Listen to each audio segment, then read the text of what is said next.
What's going on, guys? MrBallen here, former Navy SEAL turned internet storyteller with a focus on the strange, dark, and mysterious. And speaking of mysterious, today I have a mystery for you, and it's one of the more recent mysteries. It happened in 2014 and spanned a couple of years following that. It is a story that plays out like a psychological thriller, and in fact, Netflix recently purchased the rights to make a movie or show about this case from the family that were the victims of this case. The too long didn't read version of this story is you have this all-American family that purchases their dream home. They're getting ready to move in, and they start receiving these awful, wrathful, threatening letters from some anonymous person or group. The letters get progressively worse and indicate that whoever is watching them very closely at all hours and is able to see things that are not easy to spot just from walking by. This is someone who is really intensely focused on the family. I think that the best way to watch this video and learn about this case, to really appreciate what this family went through, is to put yourself in the position of being the Broaddus family. That's the family that purchases the house. Imagine you're in their position. Would you have stayed or would you have left? And I'd love to hear about it in the comments section. So let's dive in.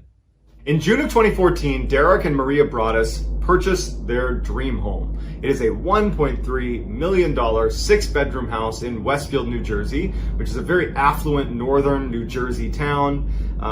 So the house they purchased was on Boulevard, that's the street name, and Boulevard within Westfield is what at the time was like the street. If you lived on Boulevard, you had made it. I would say that times have changed because now Boulevard is remembered as the place where this case happened, so I would say it's probably not the best place to live anymore, but at the time it was like Derek and Maria were living their dreams and they knew it. 3 days after the sale of the house, they hadn't moved in yet.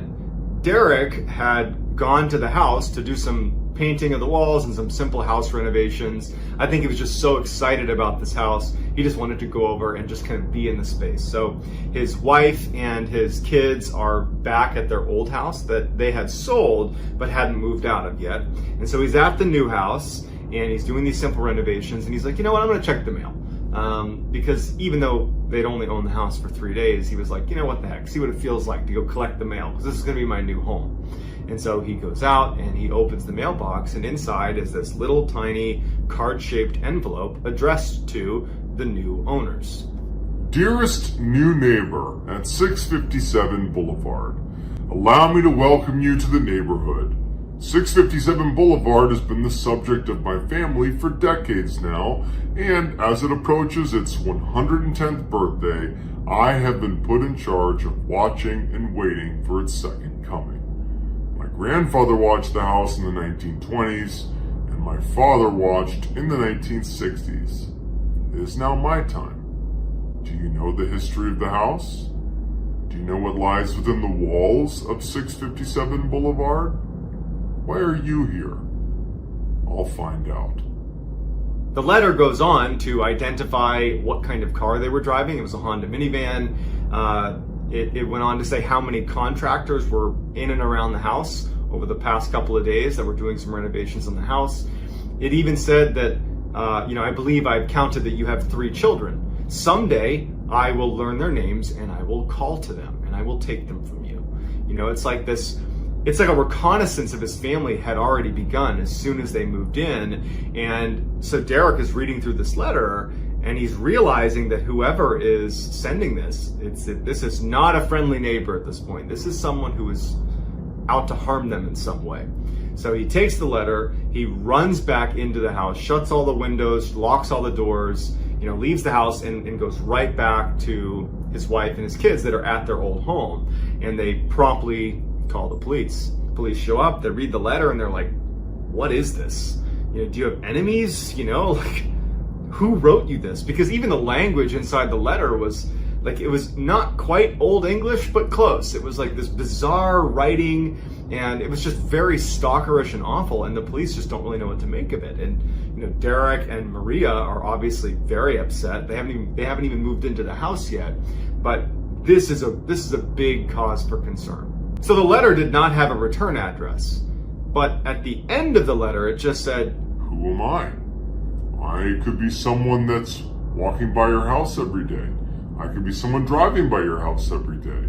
I could be one of your neighbors. I could be anybody that you see at any given day, and you'll never know."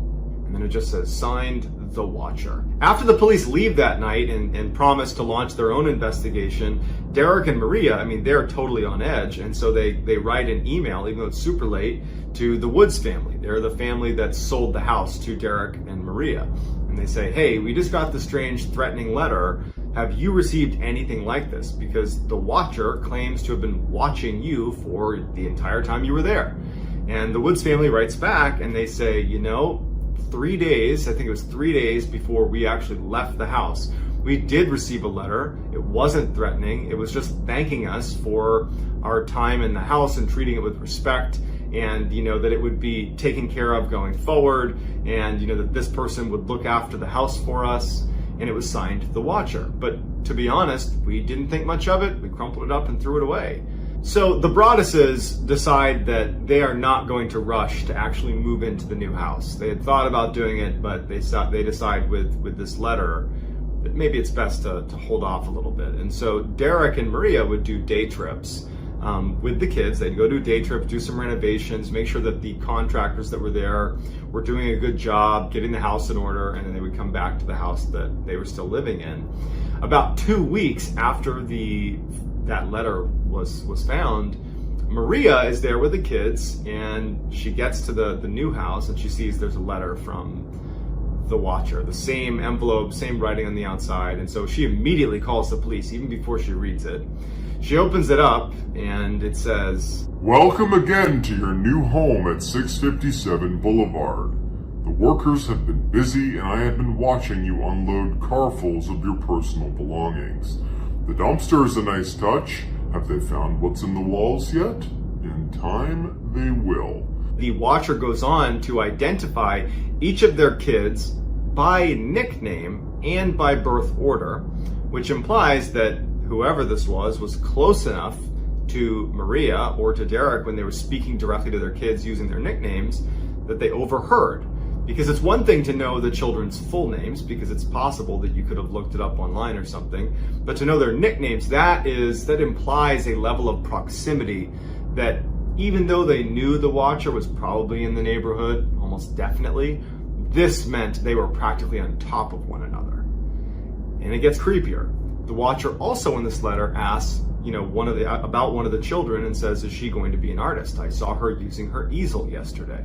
Well, the easel that this girl had been using is in a back room of the house that is mostly obscured by trees and shrubbery. There's really only one vantage point where you could see this child, and it would mean you're right on the property, like pretty much in plain view of anybody there. And with Maria and Derek and basically everyone on high alert looking for this person, it seems odd that they could be able to see this girl working at her easel in this kind of hidden back room and not be spotted.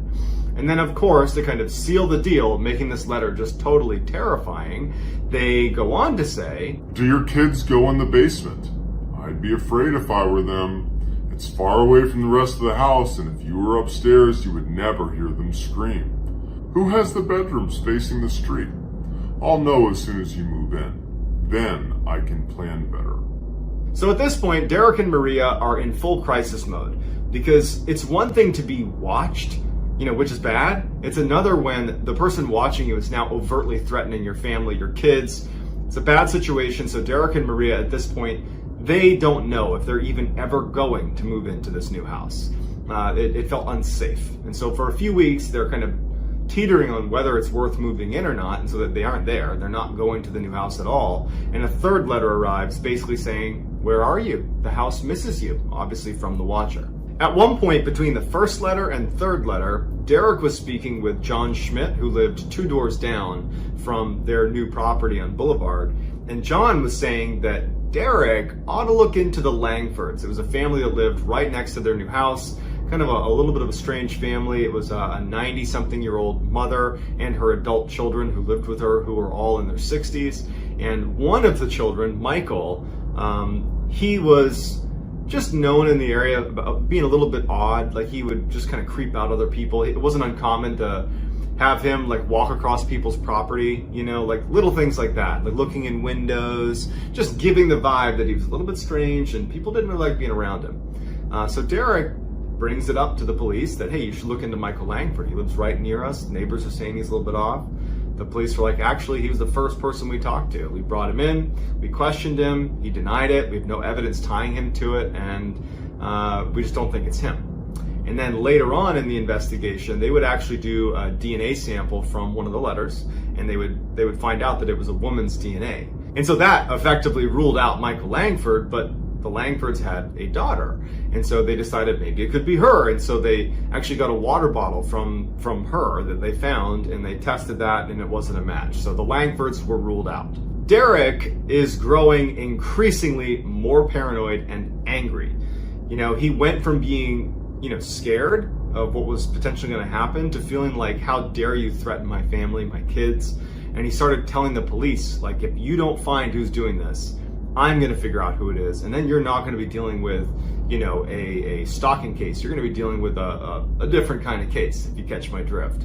And so the police were like, don't do anything crazy. We're working as hard as we can. It's just there's not much to go on here. Derek wasn't okay with that. He set up this elaborate camera system in and around his house, the new house. He started staying at the new house, turning off all the lights and crouching behind windows and staring at the mailbox in hopes of being able to confront anybody who went near it. He ended up hiring 2 former FBI agents to launch his own private investigation. He hired a handwriting expert to analyze the letters themselves to see if they could pick up details about who this was and potentially profile them. And this person, all they could conclude was it was someone who was really, really mad. But all those things really didn't lead to any results. You know, it was just Derek had become obsessed, and he was willing to basically do anything to find out who the heck is writing these letters. So at this point, the Broadduses had already sold their old house. They were still living in it because they hadn't moved into the new house, the house being watched. But at some point, the new owners of the house they sold were ready to move in. And so the Broadduses had to move in with Maria's family, but were still paying the mortgage on 657 Boulevard. At this point, the community started kind of spreading rumors about the Broaddus family. People believed that the reason they weren't moving into this beautiful new home was, you know, they were getting a divorce, or they had some legal problems. You know, the letters and what was going on with these letters, that was not widely known. There was speculation about it, but no one really knew for sure. So Derek and Maria kind of gradually became pariahs, and they ultimately decided that they're just going to sell this house, this new house they purchased, because they need the money. They've tied up a lot of money in it, and they feel like, you know what, we'll sell the house and we'll move on. But by the time they listed it, enough rumors were circulating about the weirdness around that house and why no one was moving into it, and the weirdness with Derek and Maria, that nobody wanted to buy. And so they initially list this property above what they paid because they'd put $100,000 into the house in renovations. They just kept doing renovations, and that was their way of justifying not moving in. They were like, we'll keep fixing it up. It'll be better once we move in. But, you know, so they put $100K in and no one bid. They lower the price, no one bid. They continued to lower the price to where it was like a full-blown deficit. Still, no one made an offer, so it sat vacant. At this point, Maria and Derek turned their frustration towards the previous owners, because as I mentioned earlier, they had received a letter from the Watcher. Granted, it was, you know, at the very end of their stay in this house, but it was before they gave over the keys to the Broaddus family, and Derek and Maria felt like the fact that they got an anonymous letter that was literally signed The Watcher, that name alone was kind of ominous enough that they felt like the Woods family should have disclosed that to the Broaddus family before they moved in. And so they filed a legal complaint against the Woods family, basically saying that you held information that potentially would have kept us from moving in and not having this problem. Well, Derek and Maria were assured by their legal team that at most, you know, a small legal newswire might pick up this lawsuit, and that would be it. But the story it got picked up by a number of outlets. The fact that they were filing a complaint against the previous owners over basically a stalker. And all of a sudden, they were all over the news. The Broaddus family had over 300 media requests. There were TV stations and news stations camped out on their front lawn. Everybody wanted to know what's going on with this bizarre, watcher. It became this huge thing. And so for Derek and Maria and their family, they had to vacate Westfield because it was basically not only unsafe because they were being watched by this phantom menace, but now they couldn't escape the media pressure and all the speculation from their nosy neighbors. It was just a total train wreck. Finally, the Broaddus family got some good news, literally years after this first letter is sent and they tied up all their money in this new house. A family agrees to rent the house. Now, this is going to be at a loss for the Broaddus family. The rent money will not even cover the mortgage, but to them who've just been sitting on this worthless property that's just been eating away at their finances, this was a huge win. The Broaddus family, they put into the contract with this new family that, hey, you know what's going on here with the watcher. If you get another letter, you're able to renege on this contract. And so the new family moves in, and 2 weeks into being there, what do you think happens? Another letter shows up. You wonder who the watcher is. Turn around, idiots. Maybe you even spoke to me, one of the so-called neighbors who has no idea who the watcher could be. Or maybe you do know and are too scared to tell anyone. My soldiers of the boulevard followed my orders to a T. They carried out their mission and they saved the soul of 657 Boulevard with my orders. All hail the watcher. The renter was also mentioned in this letter and was definitely spooked. But they decide that they're still willing to stick around because they knew going in this could happen. They just asked that the Broaddus family install even more cameras. And so they did that, they installed more cameras, and they decided to stay.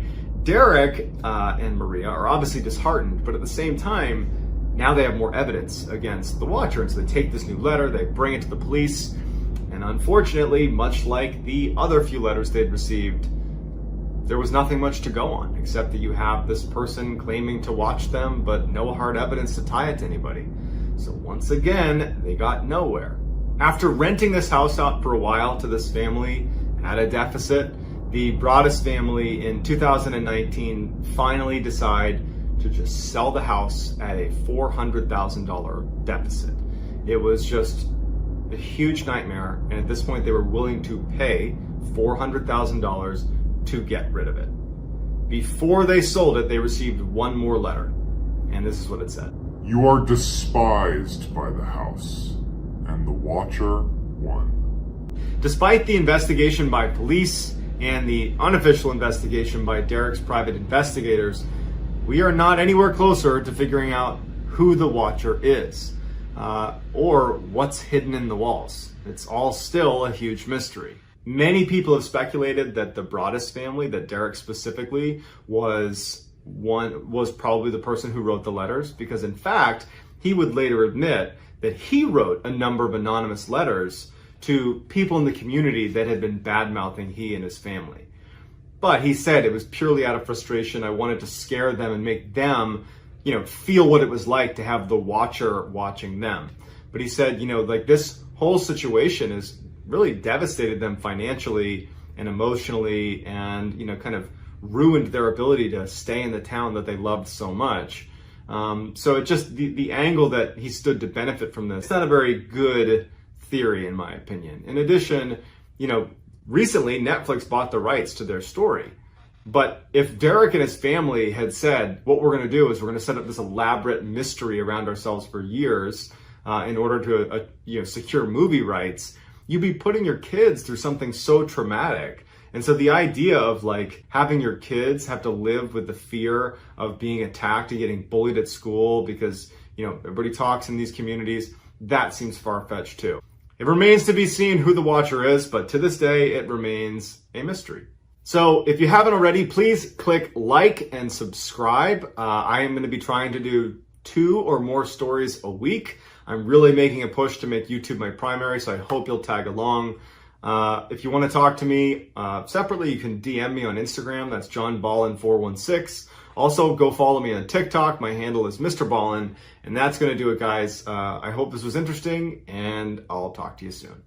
What's going on, guys? MrBallen here. Earlier, I had been saying you probably know me from TikTok, but the reality is the majority of people that are watching this video or who have watched my other videos are actually just from YouTube, which is really cool to feel like YouTube is promoting some of my videos. I think I'm incredibly lucky to have that be happening. I'm incredibly lucky to have this page growing as quickly as it is. And I'm incredibly lucky to have you paying attention, even if it's just for a few minutes. So thank you for tuning in. A little bit about me. I am a former Navy SEAL. I got medically retired at the end of 2017. I initially started making content that was pretty much exclusively about being a Navy SEAL and my experiences. But then when I got on TikTok at the end of 2019, early 2020, I kind of just completely pivoted and started sharing stories that I was just fundamentally interested in. Scary stories, true crime, mysteries, that type of content, purely because I enjoy it. I was very fortunate that it took off on TikTok, and here I am on YouTube, kind of trying to do the same thing, sharing content about, darker but really interesting, compelling stories.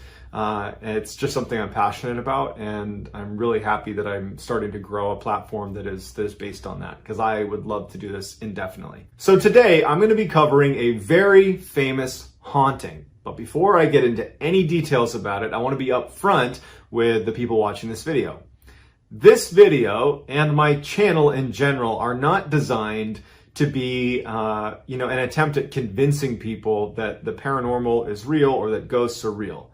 But rather, I want to cover stories that are just plain interesting. And I like covering things that are of the darker variety. True crime, certainly unsolved mysteries falls into that. I love that genre, the kind of dark, mysterious genre. And so this story really interests me because there's lots of photo evidence. There's multiple witnesses that kind of corroborate, not necessarily that ghosts are real, but rather that the events that led to people speculating it was a haunting. There are people that corroborate the details, meaning the story is cohesive, that the actors in the story, basically corroborate one another. And so it leads us down a path to getting to the end of the story, and we're like, well, what the hell happened? Because if it's not a haunting, what was it? Because a bunch of things happened that are pretty difficult to explain. So the too long didn't read version of this story is you have a single mom who moves into a home with her kids, and she starts hearing noises in the walls, in the attic. She can't make sense of it. She has friends and, the babysitter that are at the house that also hear it. Her ex-husband starts to experience it. You have all these people experiencing these weird phenomena happening in the house. And then, through a weird series of events that involves priests, landlords, and child protective services, they have a paranormal investigator come over with camera equipment and all that. They come in the house and they end up documenting quite a bit of startling imagery and footage that only lends credibility to the fact that this actually might be a real haunting. So that's the story in a nutshell. Let's dive in. In 1989, a 23-year-old woman named Jackie Hernandez has just broken up with her husband, Al. It was an amicable separation. They just weren't on good terms. They decided it's time to get a divorce, but we will, happily co-parent our two kids together. So it's an amicable breakup. Jackie moves into a small, modest home in San Pedro, California, with the kids. And she's working a ton. She's a student at night. She's working multiple jobs. It's a very hard, stressful time, but she's doing her best to support her family and kind of land on her feet. So about a month after living in this house, Jackie comes home from a long day at school and work, and she sits down, kids are asleep, and she puts on the TV. And she's just trying to decompress. And as she's sitting there, she starts to hear what sounds like little pebbles falling down inside of the walls. So she mutes the TV and she's listening, and it's just periodically little pebbles are falling down the wall. She goes up and she's listening, or with her ear against the wall, and she's thinking to herself, there's got to be, a mouse or some critter up in my attic, unfortunately, that's kicking some pebbles into a gap in the wall. And as she's listening, she thinks she hears what sounds like footsteps in the attic. And so it startles her. Now she's really paying close attention to the attic. she doesn't hear it again. This is the first time she's heard anything like this, so she kind of did the very human sort of rationalizing what she had just heard and assumed she was just hearing things in the attic. It's just some critter. I'll deal with it later. So a couple of days later, Jackie has her friend Susan over to just hang out with her at her house. The kids are asleep and they're relaxing, talking, sitting on the couch. And as they're sitting there, they hear a loud bang in the kitchen. It sounded like something had fallen. And so, at this point, Jackie had mentioned to Susan this weird, like, hey, I think I got an animal up in the attic because I heard some rocks falling through the walls. But the funny thing is I could have sworn I heard footsteps up there, but probably just my mind playing tricks on me. So Susan is keyed in that maybe there's a little bit of weirdness happening in the house. So when they hear this sound in the kitchen, it's like they both instantly go to, okay, what's happening here? Is this more to do with the footsteps in the attic, or is there a rational explanation? So they're on guard. They walk into the kitchen and they find a picture that was hanging on the wall that had fallen, which honestly that's not a cause for a ghost is in the house, but it was held up by a couple of nails, and the nails were removed from the picture frame and were standing on their head, point up, next to the image. Next to the picture. So imagine if a picture falls, are all the nails going to come out and land perfectly on their head right next to it? No, it's almost impossible. But sure enough, that happened. So Susan and Jackie are staring at the picture, they're staring at the nails, and they have no idea what to make of it.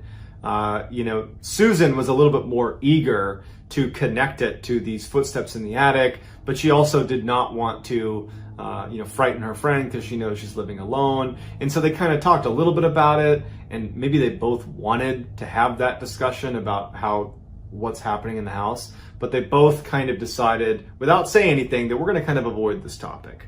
And so they put the picture away, the nails away. Susan actually decides to just leave because she's a little bit freaked out, and so she's gone.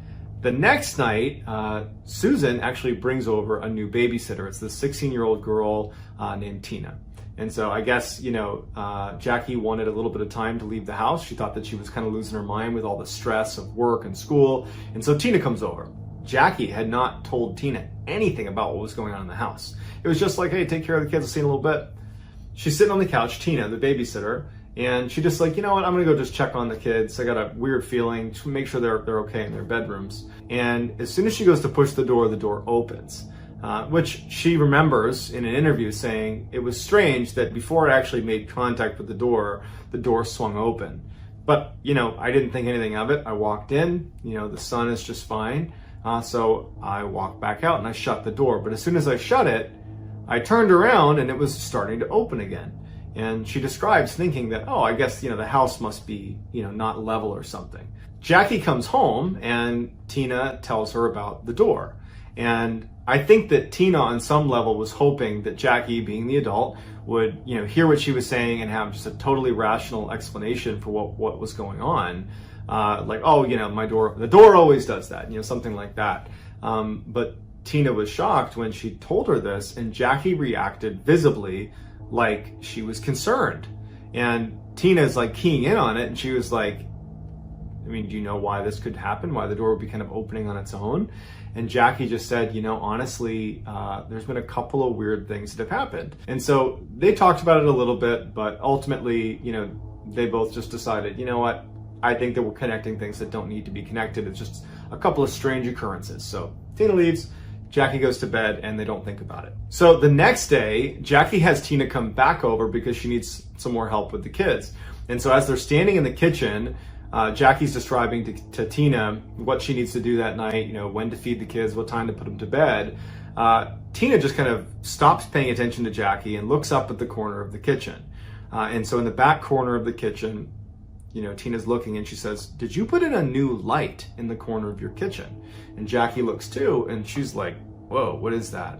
And it looks like there's this like light bulb, kind of a weird looking light bulb in the corner of the kitchen on the ceiling, which there wasn't a light bulb over there. And Jackie says as much, and they're looking at it, and then it begins to move. Not towards them, it was like just kind of moving around, like an orb of light that was kind of moving around. And now, had Jackie and Tina relayed that particular experience, almost everybody or virtually everyone would be like, yeah, okay, you saw a floating light in your kitchen. Well, they took a picture of it because it didn't go away.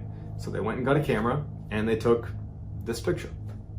And so you can see there's like this blob of light, that was in their kitchen. Between the pebbles in the wall, the footsteps in the attic, the falling picture with the nails standing on their head, with, Tina saying the door wouldn't shut, and now this orb of light. Now, Jackie has officially kind of gone from, I'm going to play this rational and not worry about it, to, I have no idea what's wrong and I can't explain this. I can't tell people this without them thinking I'm crazy, with the exception of Susan and Tina, because her kids were too young to know what was going on.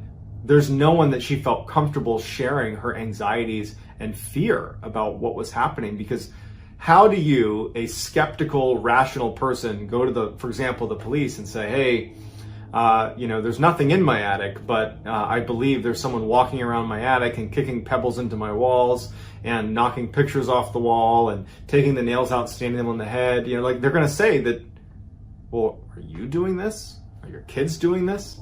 And so the only person that Jackie finally felt comfortable telling was her ex-husband, because they were still amicable. She has Al come over and she finally says to him, I have a lot of weird things happening. She showed him the picture of the lights in the kitchen. She describes everything that happened in the house. And Al would say that in a way, he thought that this was just kind of an act to maybe draw attention to the fact that she was lonely and that she missed him. He wasn't sure if that's what it was, but he definitely was not ready to believe in anything she was saying. He just kind of felt bad for the position she was in. So he listens and he says, look, kind of almost playing along with her. He's like, let's just call it out. If there's something happening in your house, we should call it out. And so he stands up and she's saying, no, don't do that, don't do that. And he goes, whoever's here, show yourself. And they're looking around, nothing. And I think in a way, Jackie was disappointed that there wasn't, footsteps in the attic right then and there, but there was nothing.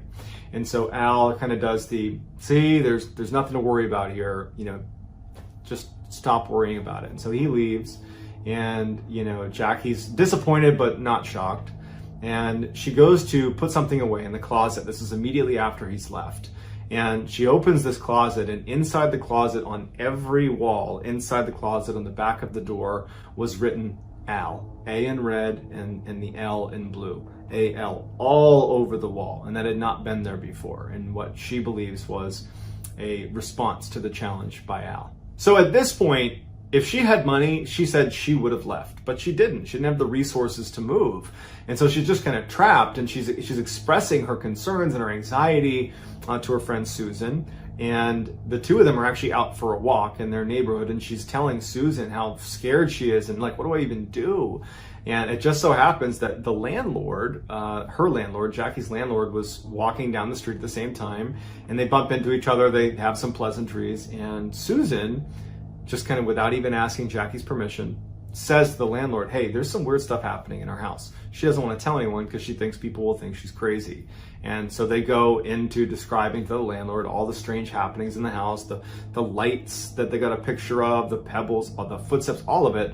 And the landlord is very religious and is very concerned and says, would you allow me to have 2 priests come to your house and check your house out?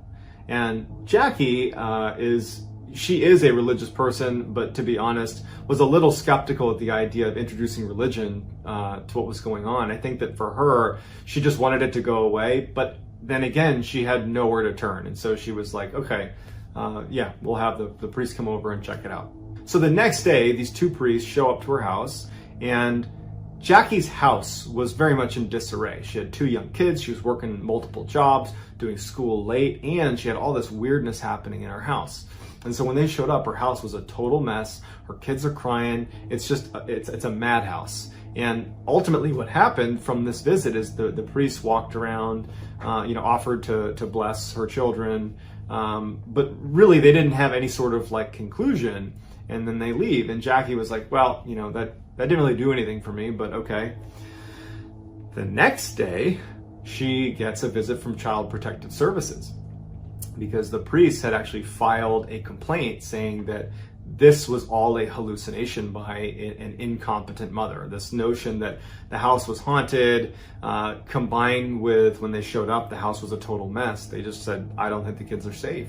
And so Child Protective Services gets called, who basically threatened Jackie to like clean it up. Literally clean up your house, but like we're going to be checking in on you to make sure you're a fit mother. And so this is a huge blow, because now Jackie is seeing what happens when you bring up that your house is haunted, right? That this is what can happen. And so now she is not prepared to share this with anybody. So over the next couple weeks, Jackie brings her kids into the living room and they all start sleeping in the same room. She's increasingly paranoid. You know, she's overworked and she's not sleeping enough, and she's just kind of really spiraling. And, you know, Susan, who's her friend, is really taking a notice, is noticing this. And she also knows the sensitivity of being able to really share this with, you know, authority, because she knows about the Child Protective Services call, and she knows that Jackie is really afraid to share the story with anyone. But she goes over and she tells her, you have to call a paranormal investigator. It is probably the only group of people that if you reach out to them with this story, they're not going to treat you like they're crazy. And if nothing else, that is a reason to call them. Even if what they provide is worthless to you, that, you know, it doesn't accomplish anything, they're at least a group of people that are going to take you seriously. And so finally, Jackie just says, okay, let's do it. So a couple days go by and this team shows up at their house, this paranormal investigator team. They have cameras and recorders. I mean, they are in it to try to capture footage. And even though they were ready to listen to Jackie and had obviously taken her seriously enough that they had shown up at her house, they were fairly skeptical. They, by their own admission afterwards, after this whole case had happened, they had said that they had covered over 3,000 cases prior to this and brought their recording equipment and all that, had never once found anything usable that would even hint at the existence of ghosts or the paranormal. And so you could say that they were sympathetic to people that had these experiences, but usually either there was nothing going on or they found a rational explanation for whatever the person was claiming to happen. They didn't have any paranormal footage. So they're interviewing Jackie on camera, the three investigators that are there. They're kind of asking her some questions about what's going on and filming it. And Jackie had actually invited her ex-husband, Al, to be there with the kids. So he's in the other room with the kids and they're interviewing her, and then the power goes out, which it sounds pretty cliche, and I get that. But the power goes off and then the power comes back on, and it visibly shakes Jackie. She had been living in this house with all these weird occurrences, and it was like she had this feeling that something bad was going to happen. And so she starts acting really, really scared. And she says, you know, I'm telling you, there's something going on with the attic. And so they kind of stop the interview, and they're like, all right, let's just go have a look at the attic. We'll go look. There won't be anything there. We'll come back down and we'll chat with her some more. And so one of the three investigators gets a ladder and crawls through this little crawl space into the attic. And so he goes up. And so while he's doing that, Al, who's, you know, in the other room with the kids, he's wide awake, laying with his son. He's just like waiting. He's not really expecting anything to happen. And as he's laying there, he could have sworn he heard someone whisper in his ear, tell them to get the hell out of here. And he has an interview he does where he describes this moment, and you can tell that Al is as skeptical as they come, and he's like, I just don't know how to explain it. I heard it clear as day, and right after I heard it, I heard a scream from the attic. The guy, the photographer who had gone up into the attic, he was alone up there, and he had brought his expensive camera, and he comes running downstairs or jumps through the hole and practically falls out of the attic, and he tells them, something grabbed my camera. There's no one up there, but something grabbed my camera. And his heart's racing, his face is pale, and the other investigators, they're starting to feel like, what's going on? Al comes bursting out of the room, and he's like, what's going on? And the photographer's like, my camera. And he goes from being scared of what happened to now being like, that's my livelihood. I need to get that camera back. So he goes back up into the attic to retrieve his camera, and he finds the body of the camera in a crate in one side of the attic. And then the lens of the camera had been removed and placed on the other side of the attic. He comes down with his camera And you can tell that what he's just discovered has really shaken him up. And the other investigators are also very shaken up. And whatever they planned to do that night, whether it was finishing the interview with Jackie or whatever, has now gone out the window. They're ready to leave. Jackie is pleading with them to stay. Al's freaked out. No one knows what's happening. And the investigator's like, yep, we're good. We'll be back soon, I promise. But really, they're just like, let's get out of here. And they bolt. After they leave, Al sticks around for a little bit longer, but ultimately has to go back because he has to work early the next day. And so Jackie is left all alone with the kids. She is totally freaked out. She feels like the investigators had upset the entity in the house. And so she's pretty much on edge for something bad to happen. And sure enough, it does. So that night, Jackie is laying on the sofa. She's in full crisis mode. She has no idea what's going on in her house. Watching the investigators who are supposed to be investigating this stuff be obviously spooked and leave really unsettled her. She felt like she didn't have any support from Al. She just felt like the whole situation had just completely fallen apart, and she's so scared for her kids. And she's laying on the sofa, and at some point she must have passed out. And then she wakes up suddenly and she looks at the foot of her sofa and she believes she sees what appears to be the figure of an old man standing there looking at her kids. She screams, it vanishes, she grabs her kids and she runs out of the house. The first people she calls is the investigators because, again, she's worried about telling the police in fear that they would think it was her being crazy and have her kids taken from her. So she calls the investigators and they don't pick up, but she leaves a voicemail. And on the voicemail, she's completely desperate. She's like, please come back. I am out of the house. I can't go back in. I don't know what to do. Like, I can't go back in. Please help me. And one of the photographers who was there heard the voicemail and decides, you know what? We got to go back. It's super late at night. They find Jackie outside of her property in pajamas with her kids. She's totally freaked out. They bring her inside and the house is totally calm. There's no sign of anything going on. And so they're kind of walking around the house. No one goes in the attic, but they're just walking around and it's silent, it's calm. And after a little bit of time, maybe because it was so calm in the house, they decide, you know what, just because, let's go back up into the attic and just for sanity, let's just take some pictures and video and see what's up there. So two of the investigators go up into the attic. One has a flashlight and a camera, and then the other just has his camera. And so they go up there, and Jackie and the third investigator are kind of anxiously standing at the foot of the attic looking up. And the guys who are up in the attic walking around, they're reporting down to them, we don't see anything, we don't hear anything, it's quiet up here, but like the tension is building, right? And they stop at some point, the two in the attic, and it's just like silence. And all of them reported hearing a snap, and then another snap, and then a third snap, and then silence. And Jackie begins having this overwhelming sense of dread. The guys in the attic are trying to stay calm. They're like kind of trying to talk. Oh, that could have been the roof. Oh, it could have been this. But the investigator who's down below with Jackie and Jackie herself, they start kind of panicking. They're like, hey, come on, come back down. Let's not risk it. Something's about to happen. Come back down. So as they're making their way back over to the exit of the attic, and it's totally pitch black up there, minus whatever light source they had, all of a sudden, one of the investigators just gets yanked backwards into the attic. And it was actually the guy holding the flashlight. And so they hear a tumbling of the flashlight, a tumbling of the camera, and silence from this other investigator. The other investigator who's up in the attic with him that was not yanked back, he turns around and the guy's gone. And that guy, who has not been yanked suddenly, all he has is his camera. The other guy had the flashlight.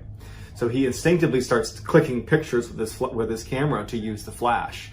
Jackie and the guy on the ground, they're screaming, what's going on? And he's just clicking pictures, not looking in the viewfinder, just flashing. And he sees one of the investigator has been hoisted up into the rafters of the attic, and he's been tied to a post, and they have a picture of it.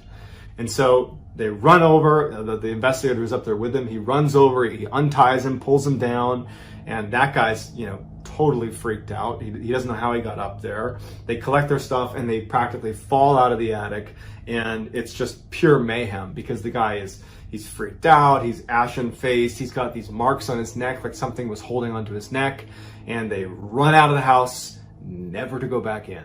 Jackie says that she's not experienced anything paranormal since this instance and swears that this was not a hoax, that in fact this is one of the lowest points of her life, and it made her look like an incompetent mother, and it makes her look crazy, and a lot of people still think she's crazy, and for her this was just a traumatic experience that she has no explanation for. So I'd love to hear what you guys think. If there's a better explanation than ghosts, let me know in the comments, and please be sure to like and subscribe if you've not already. Also, you can check me out on Instagram. My handle's JohnBallen416, and then on TikTok, it's MrBallen as well.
I can tell longer versions of these stories and get a little bit more in depth. And so I have committed to posting at least one of these types of videos on YouTube a week. And I hope that you will subscribe and you will follow along, because right now my YouTube skills are very low. Admittedly, I'm pretty good at TikTok. I'm pretty bad at YouTube, but I'm going to get better. I would also love it if you guys have suggestions for videos that you pass them my way, either in the comments of the video, or you can shoot me a DM on Instagram. My handle is JohnBallen416. So JohnBallen416. Shoot me a DM and I'd love to hear your feedback. So today we're going to talk about one of the more well-known unsolved mysteries, and it is the very strange disappearance of two college students from the Netherlands who go to Panama, and they've saved up all this money to go on this trip. Like, they were working in a cafe for the 6 months leading up to this trip that they were going to finance mostly themselves. They had mapped out all these different places they're going to go in Panama. It was going to be like part vacation, part like mission trip, where they were going to be helping out with different charities in the different villages they go to, but also enjoying the travel. These girls were very close. They were highly intelligent. They were just wonderful, smart people. And they were really excited about this trip. And they go to Panama, and the first couple weeks go without incident. And at some point, things take a very significant turn for the worst. And so let's dive in. On March 15th, 2014, Chris Kremers and Lisanne Vroon, who were both Dutch college students, head to Panama for a 6-week-long part vacation, part charitable giving trip. They had mapped out these 6 weeks really diligently. They planned to do lots of traveling and exploring, and then also they were going to be working with different charities along the way as they went all over Panama. And they were really excited about it. They had even worked for the 6 months leading up to this trip at a cafe to raise additional money for this trip. So March 15th, they arrive in Panama. The first 2 weeks they're there go beautifully. They do some traveling, they're working with different charities, and everything is going to plan. And then by the second week, they arrive in a little town called Boquete, and they stay at this hostel. So that's like a group living situation. It's pretty common amongst travelers all over the world, where to save money, you'll crash at these almost like dorms, where other travelers and people will stay in the same room as you. 2 weeks in, they're in Boquete and they're living in this hostel. So on April 1st, they're in Boquete, and they want to go on this fairly significant hike, which is going to be around this massive volcano called the Baru volcano. Up near, I guess, the summit of the volcano, there was this amazing overlook where if you climbed up to it, you could get a beautiful 360-degree view of the entire area. Vroon and Kremers decide they want to go hike up to that overlook. They were experienced hikers, but realistically, I don't think they were taking this hike particularly seriously. It was a hike that was traditionally a guided hike, meaning usually you went and did this with a local who could make sure you didn't leave the path or, fall where you didn't know there was a cliff or something. They opt to do this on their own. So they head out, and they bring the hostel owner had a dog, and they decide to bring that dog along with them. It was a very friendly dog.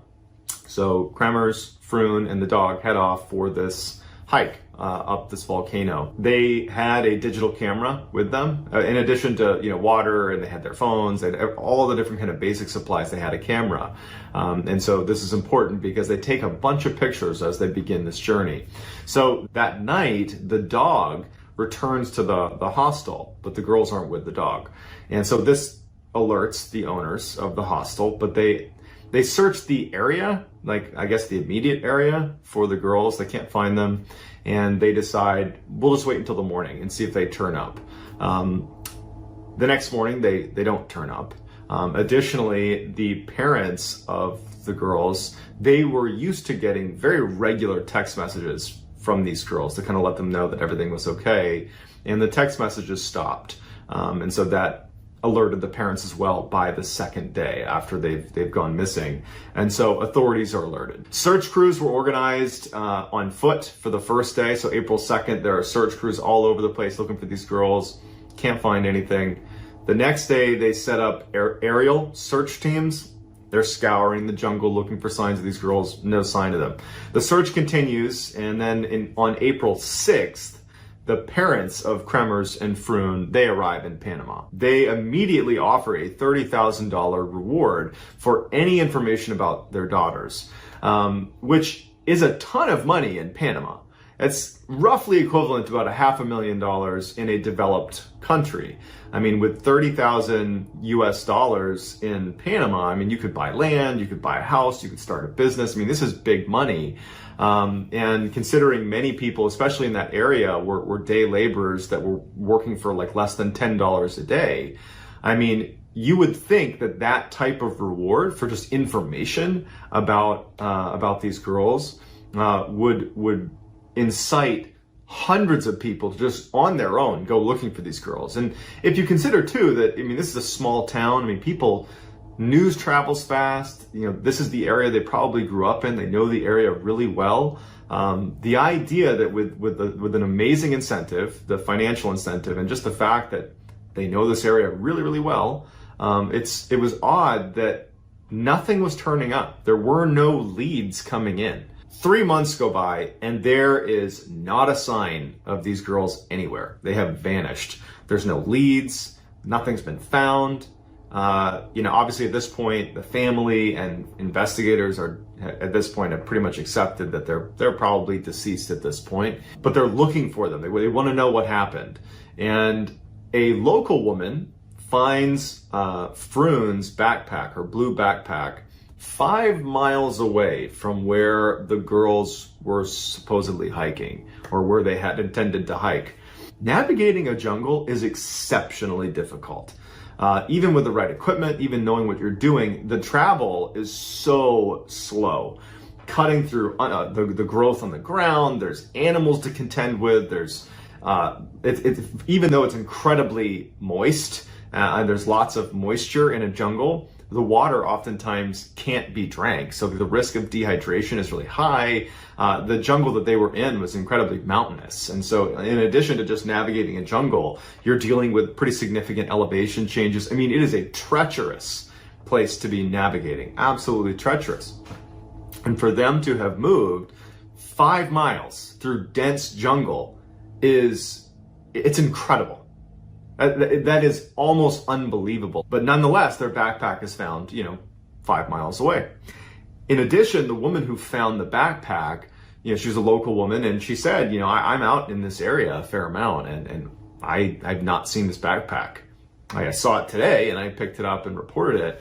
But it just means that the backpack probably had not been sitting there for very long. It had been probably placed there within the past couple of days, let's say, which doesn't really provide that much clarity, but it adds to the kind of intrigue around what actually happened. So the backpack was in great condition, and everything inside the backpack was very neatly kind of placed. It looked like someone had very intentionally placed everything in the bag, zipped it up neatly, and put it down by the riverside to be found. It didn't have the look and feel of a backpack belonging to two missing people in the Panamanian jungle that's been missing for the past 3 months. It looked like it had just been grabbed off a shelf, put some stuff in it, and put down. But either way, inside there was, their sunglasses, there was a water bottle, there was some underwear that was in there, and their digital camera was in there, which is going to be really important. And both of their phones were in there, another really important part of this investigation. So when the initial search was conducted, it was done with a focus on the volcano area, because that's the last place the girls had been, at least as far as everybody understood.